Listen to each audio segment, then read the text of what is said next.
ప్రశాంతంగా నిద్రపోయేందుకు నీంద్ యాప్లోకి అడుగుపెట్టండి. ఈ క్షణమే నీంద్ యాప్ను డౌన్లోడ్ చేసుకోండి.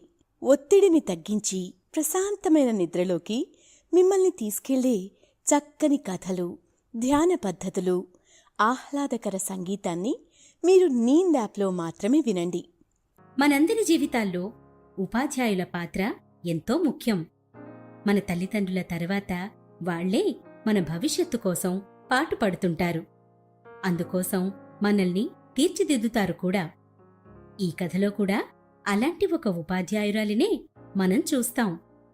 ఒక నిరుపేద బాలికకు ఒక టీచరమ్మ అండగా నిలిచి ఆమె తలరాతను ఎలా మార్చిందో తెలుసుకుందాం.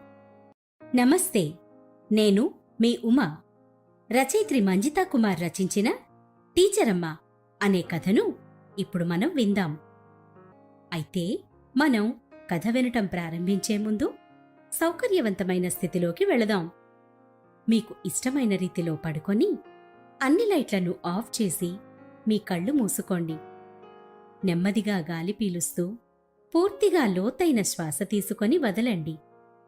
ఈ ప్రపంచాన్ని, ఇవాల్టి జ్ఞాపకాలను మెల్లగా పక్కకు నెట్టి క్రమంగా నిద్రలోకి జారుకునే సమయమిది.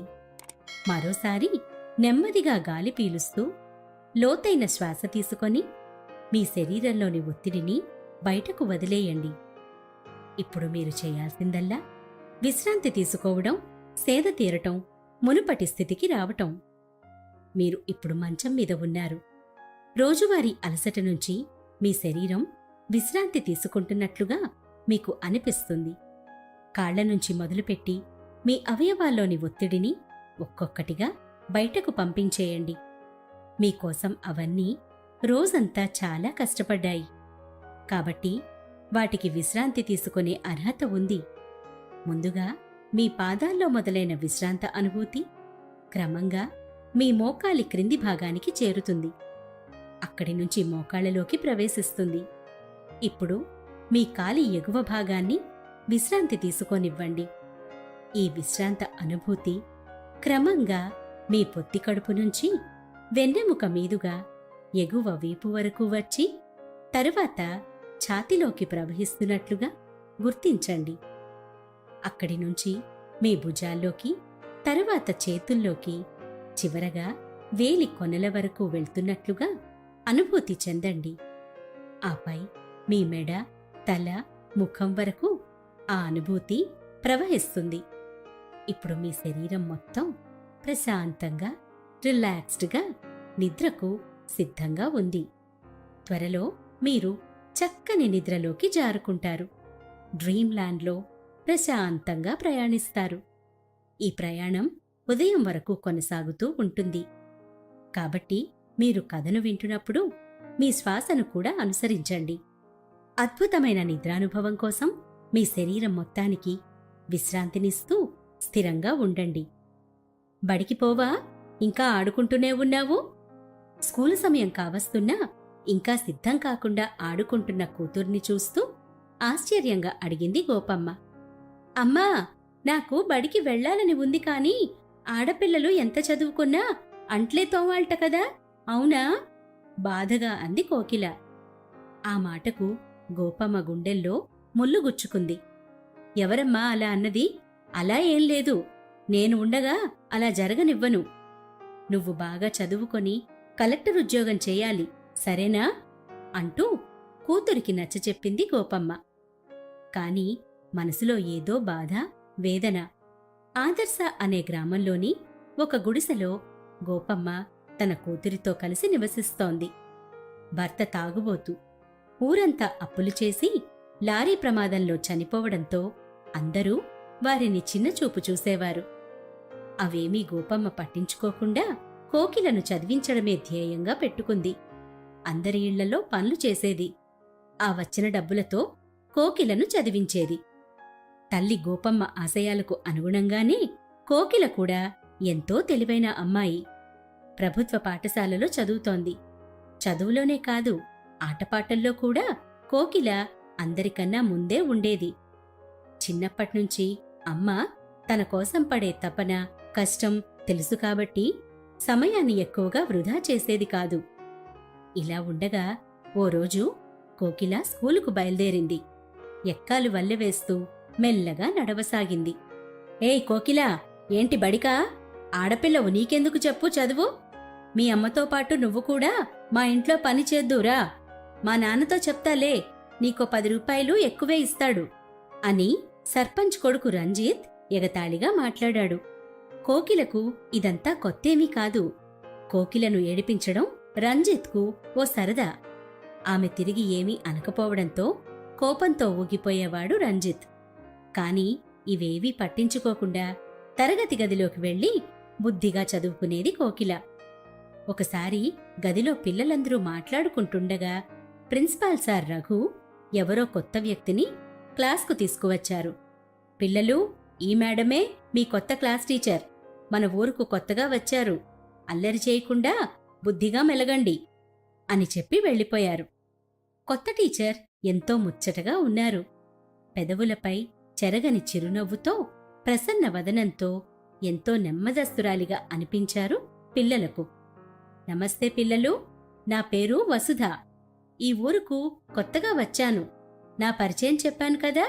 ఇప్పుడు మీరు కూడా మీ పేరు చెప్పి పెద్దయ్యాక ఏమవ్వాలనుకుంటున్నారో చెప్పండి అన్నారు వసుధ టీచర్. పిల్లలందరూ లేచి వరుసగా తమ పేర్లు, భవిష్యత్తులో ఏమవ్వాలనుకుంటున్నారో చెప్తున్నారు. టీచర్, నేను ప్రిన్సిపాల్ అవ్వాలనుకుంటున్నాను అని ఒక అమ్మాయి చెప్పగానే అందరూ అమ్మ బాబోయ్ అనేశారు. ఇంకో విద్యార్థి లేచి టీచర్, నేను సినిమా హీరోనవుతా అనగానే అబ్బో అంటూ ఏడిపించారు. ఇలా క్లాసు సాగుతుండగా కోకిల వంతు వచ్చింది. కోకిల తన పేరు చెప్పగానే రంజిత్ వెనక నుంచి నేను పెద్దయ్యాక పనమ్మాయినవ్వాలనుకుంటున్నాను అంటూ అరిచాడు. కోకిల కళ్లలో నీళ్లు. ఏమీ మాట్లాడకుండా తన బల్లపై కూర్చుండిపోయింది. ఇది చూసిన టీచర్ వెంటనే రంజిత్ను తన వద్దకు పిలిచారు. తప్పు కదా బాబూ అలా మాట్లాడ్డం అని మందలించారు. తప్పా? ఏం తప్పు? ఎందుకు తప్పు అని టీచర్కే ఎదురు చెప్పాడు రంజిత్. మీరంతా స్నేహితుల్లా మెలగాలి, అంతేకాని ఇలా చేయడం మంచి పద్ధతి కాదు అని ఎంతో ఓర్పుగా చెప్పారు టీచర్.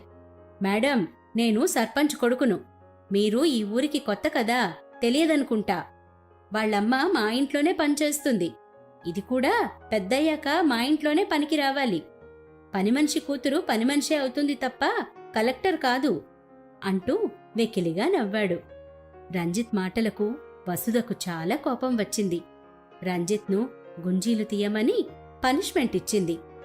మీరు ఎవరితో ఏం చేయిస్తున్నారో తెలుసా అంటూ రంజిత్ టీచర్నే బెదిరించడంతో ఆమెకు రంజిత్ ప్రవర్తన మార్చాల్సిన అవసరముందని అర్థమైంది. ముందు రంజిత్ తల్లిదండ్రులతో మాట్లాడాలని భావించి మరునాడు తల్లిదండ్రులను తీసుకొని బడికి రమ్మని చెప్పి పంపేశారు. ఇంతలో వాచ్మ్యాన్ పరిగెత్తుకుంటూ వచ్చి, మేడం, సర్పంచ్ సార్ కొడుకు ఏడ్చుకుంటూ వెళ్తున్నాడు. ఏమైంది? ఈ విషయం ఆయనకు తెలిస్తే అంతే సంగతులు అంటూ వణుకుతూ చెప్పాడు. ఏమీ కాదు, మీరేం భయపడకండి, బాధ్యత నాది. ఎలాంటి పరిణామాలెదురైనా పర్వాలేదు అంటూ వాచ్మన్కు చెప్పి పంపించేసింది వసుధ టీచర్. ఆ తర్వాత వసుధ కోకిలతో, చూడమ్మా, అతడే కాదు, ఎవరు ఏమన్నా పట్టించుకోకు. నీ ధ్యాస లక్ష్యంపై ఉంటే ఎవ్వరూ నిన్నాపలేరు, అర్థమైందా అని ధైర్యం చెప్పారు. కోకిలకు ఎంతో సంతోషంగా అనిపించింది. అమ్మ తరువాత అంత మంచిగా ఎవ్వరూ ఆమెతో మాట్లాడలేదు, మరి ఇంతలా ప్రోత్సహించలేదు కూడా. సాయంత్రం బడి పూర్తి కాగానే పరుగు పరుగున కోకిల ఇంటికి వెళ్ళింది. అమ్మా అమ్మా, ఇవాళ బడిలో ఏమైందో తెలుసా అంటూ పూసగుచ్చినట్లు తల్లికి చెప్పింది కోకిల. ఏంటి? అవునా? ఎందుకన్నా మంచిది, జాగ్రత్త తల్లి. వాళ్ళు పెద్దోళ్ళు. మనం వారితో గొడవపడినా వాళ్ళు మనతో గొడవపడినా నష్టం మనకే. నీ మానాన నువ్వుండు, మనకెందుకు చెప్పు అని గోపమ్మ కంగారు పడింది. అమ్మా, నీకన్నీ భయాలు అనుమానాలే, ఏం టెన్షన్ పడకు అని తల్లికి ధైర్యం చెప్పింది కోకిల. ఈ లోకం అంత మంచిది కాదు తల్లి, మీ నాన్న సంగతి తెలిసిందేగా. ఊరంతా అప్పులే కావడంతో ఎవ్వరూ సాయం చేయడానికి రాకపోయేవారు. నువ్వు చిన్న పాపవు, ఎక్కడ ఉంచాలో తెలియదు. అందుకే నిన్ను కొంగుకు కట్టుకొని ఇంటింటా పనులు చేసేదాన్ని. ఒక్కోసారి నీకు తిండి పెట్టడానికి కూడా ఉండేది కాదు. నీకు జ్వరమొస్తే మందు వేసేందుకు డబ్బులు కూడా లేని రోజులను చూశాను. తల్లి, నీకు ఏ కష్టం రాకూడదు, నీ చదువుకు ఆటంకం రాకూడదు, కోకిలను ముద్దు పెట్టుకుంటూ చెప్పింది. అమ్మా, నువ్వెంత గ్రేటో తెలుసా అంటూ తల్లిని గట్టిగా వాటేసుకుని ముద్దు పెట్టుకుంది కోకిల. నువ్విలా ఇంగ్లీషు మాట్లాడుతుంటే నాకెంతో గర్వంగా ఉంటుంది తల్లి అని గోపమ్మ కూతురిని దగ్గరకు తీసుకొని నుదిటిపై ప్రేమగా ముద్దు పెట్టింది. పేదరికంలో పెరిగిందేమో కోకిలకు వయసుకు మించిన జీవిత జ్ఞానం ఉంది. అందుకే తల్లి చెప్పింది విని చదువుపై మరింత శ్రద్ధ పెట్టసాగింది. రాత్రనక పగలనక పుస్తకాలతోనే కాలం గడిపేది. ఆ రోజు సాయంత్రం వసుధ టీచర్ ఇంటికి తిరిగి వెళ్తుండగా రంజిత్ ఆమెను అడ్డగించాడు. ఏమే పంతులమ్మా, నన్ను అందరి ముందు తిడతావా, గుంజీలు తీయిస్తావా అంటూ గట్టిగట్టిగా అరవసాగాడు. రంజిత్, నిన్ను ఆ మాటకు వస్తే ఎవరినైనా దండించి సరైన మార్గంలో పెట్టే బాధ్యత గురువుగా నాపై ఉంది. నీపై వ్యక్తిగతంగా నాకేం కంప్లైంట్స్ లేవు. కానీ నీ ప్రవర్తన మార్చుకుని చదువుపై దృష్టి పెడితే తప్పకుండా నువ్వు ఉన్నత స్థానాలకు చేరుకోగలవు అని ఎంతో వివరంగా చెప్పారు టీచర్. ఉన్నత స్థానమా? నాకెన్ని కోట్లున్నాయో తెలుసా? చదివినా చదవకపోయినా నేను కోటీశ్వరుణ్ణి. నీలాగా ఉద్యోగం చేయాల్సిన గతి నాకు పట్టలేదు అని గర్వంతో పేలసాగాడు. వెంటనే టీచర్ అతడి చెంప చెళ్ళుమనిపించింది. టీచర్ అలా రోడ్డుపై చెంప వాయించేసరికి రంజిత్ కోపం నశాలానికి చేరింది. నీ అంతు చూస్తా అంటూ టీచర్ అమ్మను బెదిరిస్తూ రంజిత్ వెళ్ళిపోయాడు. మర్నాడు అందరికన్నా ముందే రంజిత్ స్కూలుకు వచ్చాడు. టీచర్ గురించి అవాకులు చవాకులు బోర్డుపై రాసి ఏమీ ఎరగనట్లు తన బల్లపై వెళ్లి కూర్చున్నాడు. ఒక్కొక్కరుగా విద్యార్థులంతా క్లాసు గదిలోకి రావడం, బోర్డుపై ఉన్నది చదవడం, అది రంజితే రాశాడని అర్థం చేసుకోవడం, కాని ఏమీ చేయలేక మౌనంగా ఉండిపోవడం చకచకా జరిగిపోయాయి. ఇంతలో క్లాస్కు వచ్చిన కోకిల బోర్డును చూసి అవాక్కయింది. రైటింగ్ను బట్టి అది రంజిత్ ఘనకార్యమని అర్థం చేసుకుంది. ఈ విషయాన్ని వేరే టీచర్లు వసుధ టీచర్కు చెప్పగా ఆమె క్లాసుకు రాబోయింది. ఇంతలో టీచర్ బాధపడతారని భావించిన కోకిల బోర్డుపై రంజిత్ రాసిన చెత్తనంతా చెరిపేసింది. ఇదంతా చూస్తున్న రంజిత్కు ఒళ్ళు మండిపోయింది. వెంటనే కోకిలను జుట్టుపట్టి లాగాడు. అప్పుడే క్లాస్కు వస్తున్న వసుధా టీచర్ ఇది చూసి నివ్వెరపోయారు. రంజిత్ను మందలించి గోడ కుర్చీ వేయించారు. చూడు రంజిత్, నీ ప్రవర్తన, నీ మిత్రుల పట్ల నీ వాలకం ఇవేవీ బాగాలేవు. నిన్ను ఇలాగే వదిలేస్తే కష్టం. మీ అమ్మనాన్నలు వస్తేనే గాని నువ్వు ఇంటికెళ్లేది లేదు అని స్పష్టంగా చెప్పారు. ఏడుస్తున్న కోకిలను దగ్గరకు తీసుకొని కన్నీళ్లను తుడిచి ఆమెకు కృతజ్ఞతలు చెప్పి ప్రేమగా తల నిమిరారు.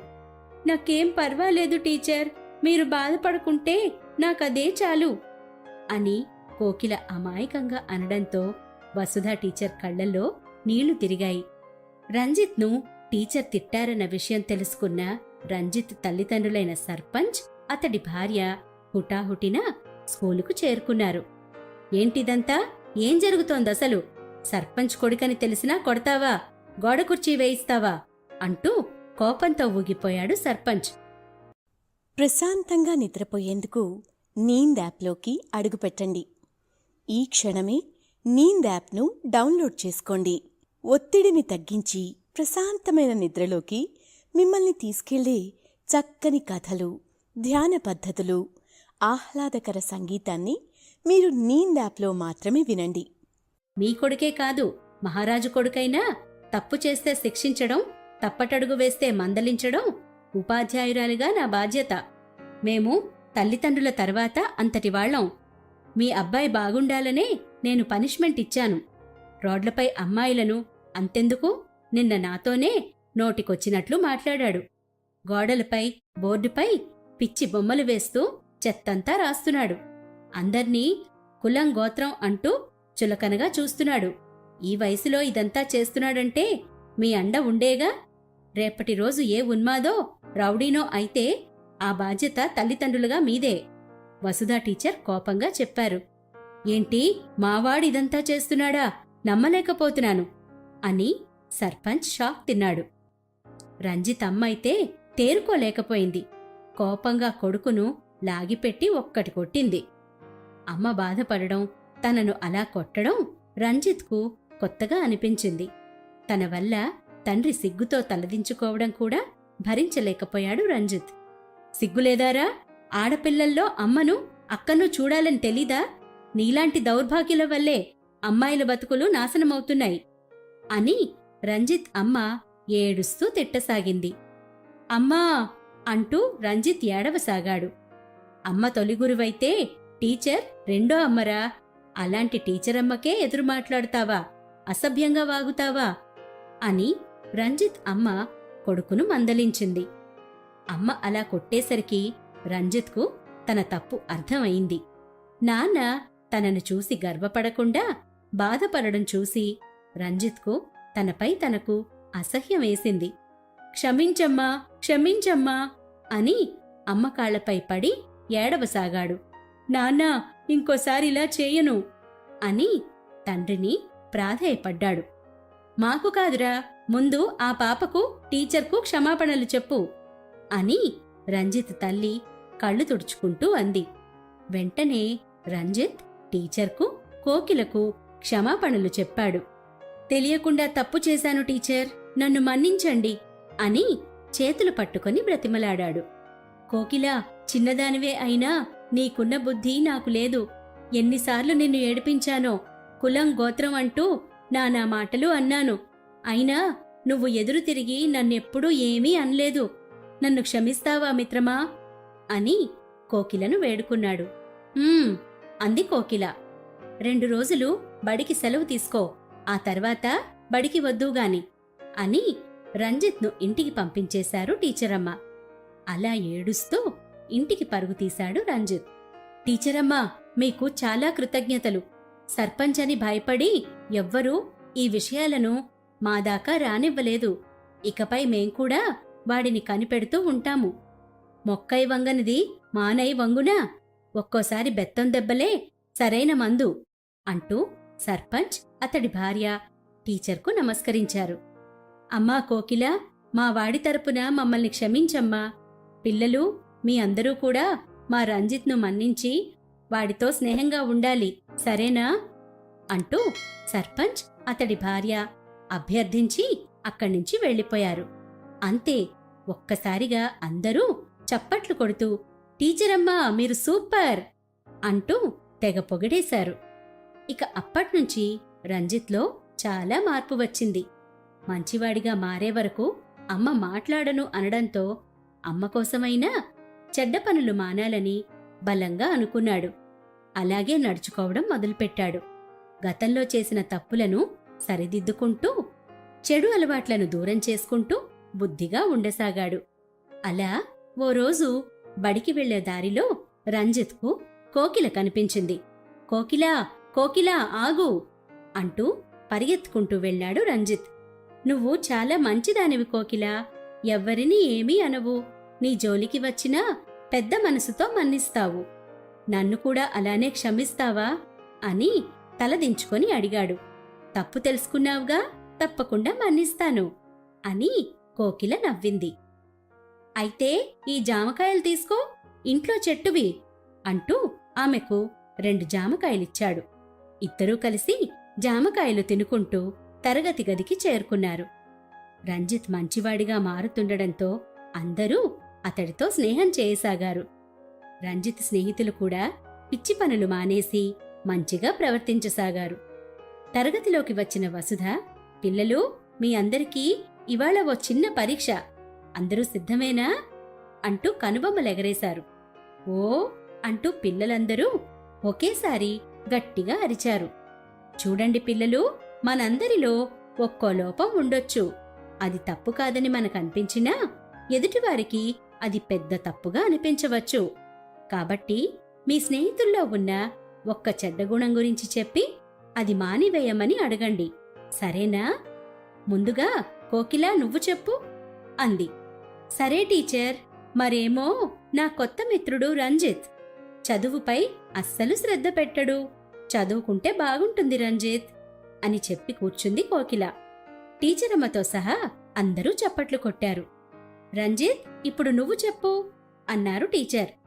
రంజిత్ లేచి నిలబడి, నా నేస్తం కోకిల తానొక్కతే బాగా చదువుకుంటుంది. నాలాగా చదువు తలకెక్కని వారికి కూడా సాయం చేస్తే బాగుంటుంది అంటూ నవ్వాడు. రంజిత్తో పాటే అందరూ గొల్లున నవ్వారు. అలా ఒకరి గురించి మరొకరు చెప్పుకుంటూ పిల్లలంతా సరదాగా గడిపేశారు. ఇక ఆ తర్వాత్నుంచి రంజిత్, కోకిలలు కలిసి చదువుకోవడం మొదలుపెట్టారు. చదువులో ఏవైనా సందేహాలుంటే వసుధా టీచర్ను అడుగుతూ మంచి మార్కులు తెచ్చుకోసాగారు. కోకిల వల్ల రంజిత్లో వస్తున్న మార్పు చూసి టీచర్తో పాటు ప్రిన్సిపాల్, రంజిత్ తల్లిదండ్రులు కూడా ఎంతో సంతోషించారు. ఇదిలా ఉండగా ఒక ఎన్జీఓ వారు పేద పిల్లలకు స్కాలర్షిప్ ఇస్తామని, సిటీలో పెద్ద బడిలో ఉన్నత విద్యను ఉచితంగా అందిస్తామని, అందుకు ఓ పరీక్ష రాయాల్సుంటుందని ప్రకటన చేశారు. ఈ విషయం గురించి మాట్లాడేందుకు వసుధ కోకిల వాళ్ళింటికి వెళ్ళింది. కోకిలా, కోకిలా అంటూ వసుధా టీచర్ పిలవగానే గోపమ్మతో పాటు కోకిల బయటకు వచ్చారు. నమస్తే టీచరమ్మా, రండి కూర్చోండి అంది గోపమ్మ. అదంతా తర్వాత గాని నువ్వు స్కాలర్షిప్ పరీక్ష తప్పకుండా రాయాలి. నీకు గనక స్కాలర్షిప్ వస్తే మీ అమ్మకు కాస్త కష్టం తగ్గుతుంది అన్నారు. కానీ టీచర్, పక్క ఊళ్ళో పరీక్ష రాయాలట కదా, అక్కడికి వెళ్లేంత డబ్బులు లేవు. పైగా నాకు తోడుగా ఎవరొస్తారు? అమ్మను రమ్మంటే ఊళ్ళో 5-6 పనులు చేస్తుంది. వాళ్ళు సెలవు ఇవ్వరుగాక ఇవ్వరు. ఇప్పుడెలా? బాధపడుతూ చెప్పింది. నాకు ఆశగానే ఉందమ్మా, కానీ పిల్లను ఒక్కదాన్నే ఎలా పంపాలో తెలియడం లేదు. అంతా నా కర్మ ఏడుస్తూ చెప్పింది గోపమ్మ. అయ్యో, దానికే ఇంత బాధపడాలా? నేనున్నాను కదా, దగ్గరుండి తీసుకువెళ్తాను. పరీక్ష రాశాక జాగ్రత్తగా ఇంటికి తీసుకొస్తాను. డబ్బుల గురించి గాబరా పడొద్దు, నా డబ్బులతోనే తీసుకెళ్తాను. ఈ చదువుల సరస్వతి భవిష్యత్తు లక్ష్మీ కటాక్షం లేనందువల్ల ఆగిపోకూడదు అని కోకిలను దగ్గరకు తీసుకున్నారు టీచర్. టీచరమ్మా, మీ రుణం ఎలా తీర్చుకోవాలి అంటూ గోపమ్మ టీచర్ కాళ్ల మీద పడిపోయింది. అయ్యయ్యో గోపమ్మ, లే లే అని గోపమ్మను పైకి లేపారు టీచరమ్మ. టీచరమ్మా, మీరు మా పాలిట దేవత, ఈ చిన్న ఊళ్ళో వెలసిన చదువుల దైవం.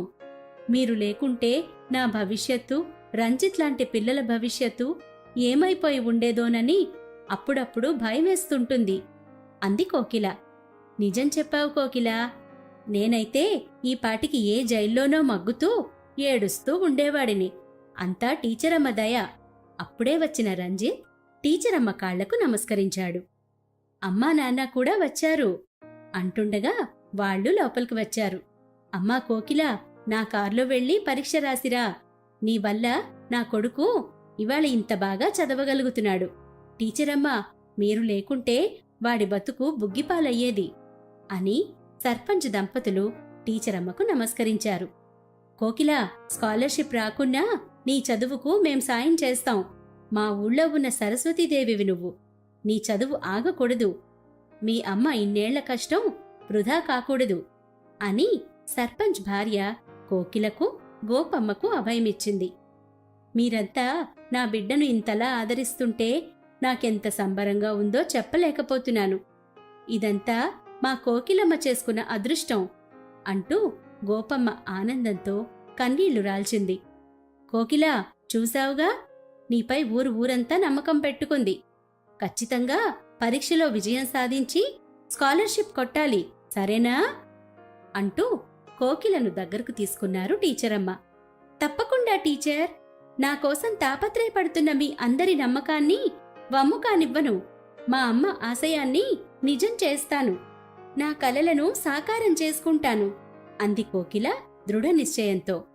కోకిల ఆత్మవిశ్వాసానికి అకుంఠిత దీక్షకు అందరూ పొంగిపోయారు. ఇక అప్పట్నుంచి కోకిల మరింత శ్రద్ధతో పరీక్ష కోసం చదవసాగింది. ఊళ్ళో ఉన్న అందరూ కోకిల కోసం తీయని పళ్ళు, చిక్కటి పాలు, పెరుగు ఇలా ఎవరికి తోచినవి వారు తీసుకురావడం మొదలుపెట్టారు. గోపమ్మ ఇదంతా చూసి పొంగిపోయేది. ఊహించినట్లుగానే కోకిల స్కాలర్షిప్ పరీక్ష పాస్ అయ్యింది. స్కూల్లో అందరూ సంతోషపడిపోయారు. గోపమ్మ ఆనందానికి అవధులు లేకుండా పోయాయి. ముఖ్యంగా వసుధ టీచర్ ఎంతో సంతోషపడిపోయారు. ఊరంతా పండగ వాతావరణం నెలకొంది. అందరూ కోకిలకు అభినందనలు తెలియచేయసాగారు. ఆమె వల్ల ఊరి తలరాత మారిపోవాలని అభిలాషించారు. ఇంకో 2 రోజుల్లో సిటీలో పెద్ద స్కూల్లో చదివేందుకు కోకిల బయలుదేరాల్సి ఉంది అనగా, అమ్మా, నువ్వు లేకుండా ఉండగలనా అంటూ కోకిల అమ్మను పట్టుకొని ఏడ్చేసింది.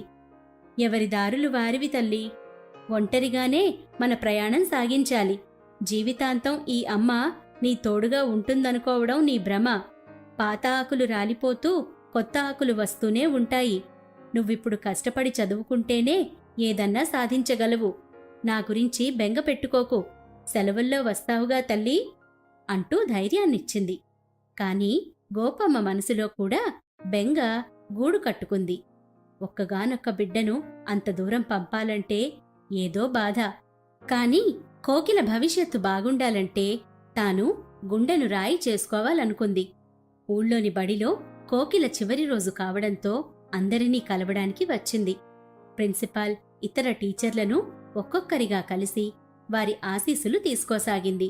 అందరూ కోకిలకు మంచి మంచి పెన్సిళ్లు, పెన్నులు బహుమతిగా ఇవ్వసాగారు. కోకిల కోసం చిన్న సభను స్కూల్లో ఏర్పాటు చేశారు.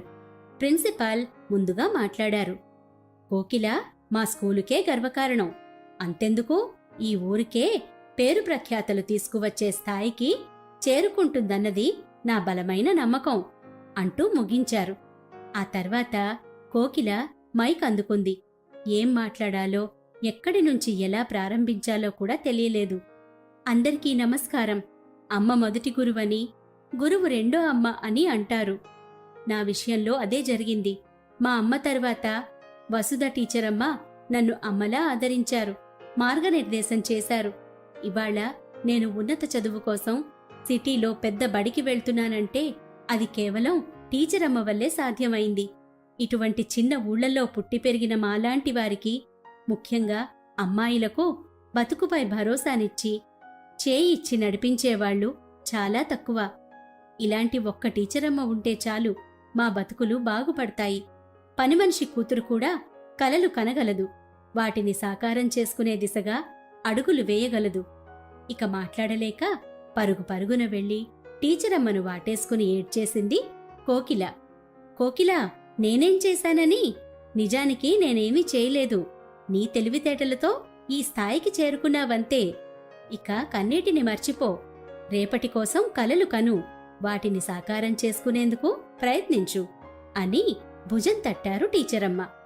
టీచరమ్మ ఇచ్చిన మనోధైర్యంతో అందరి వద్ద సెలవు తీసుకొని కోకిల పట్నానికి బయలుదేరింది. సెలవులకు ఊరికి వస్తూ అమ్మా, మిత్రులతో ఆనందంగా ఉంటూ టీచరమ్మకు సిటీ బడిలోని కొత్త కొత్త విషయాలను చెబుతూ గడిపేది. అలా కొన్నాళ్లకు కోకిల స్కూలు, కాలేజీల చదువు పూర్తయింది. గ్రూపులకు ప్రిపేరైన కోకిల కలెక్టర్ అయింది. అమ్మ కలను నిజం చేస్తూ, టీచరమ్మ ఆశయాలను సాధిస్తూ అదే ఊరికి కలెక్టర్గా తిరిగొచ్చింది. ఊళ్ళో అందరినీ సంతోషపరిచింది. కృషి పట్టుదలతో అనుకున్నది సాధించింది. మట్టిలో మాణిక్యం విలువేంటో, ఆడపిల్లలు తలుచుకుంటే ఏం సాధించగలరో అందరికీ నిరూపించింది. ఈ కథను విన్నారుగా. మనిషి సాధించలేనిది ఏదీ లేదు. మనం వెళ్లే మార్గంలో ఎన్నో ముళ్లదారులు ఉంటాయి. ముళ్ళు ఉన్నాయి కదా అని ఊరుకుంటే ఎలా? ఆ ముళ్లను తొలగించుకుంటూ మున్ముందుకు సాగితేనే విజయం మన సొంతం. విజయం సాధించాలంటే పట్టుదల, కృషి ఎంతో అవసరం. కోకిలలాగా. ఇక మీ ఆలోచనలను కట్టిపెట్టి ప్రశాంతంగా నిద్రపోండి. శుభరాత్రి. ప్రశాంతంగా నిద్రపోయేందుకు నీంద్ యాప్లోకి అడుగుపెట్టండి. ఈ క్షణమే నీంద్ యాప్ను డౌన్లోడ్ చేసుకోండి.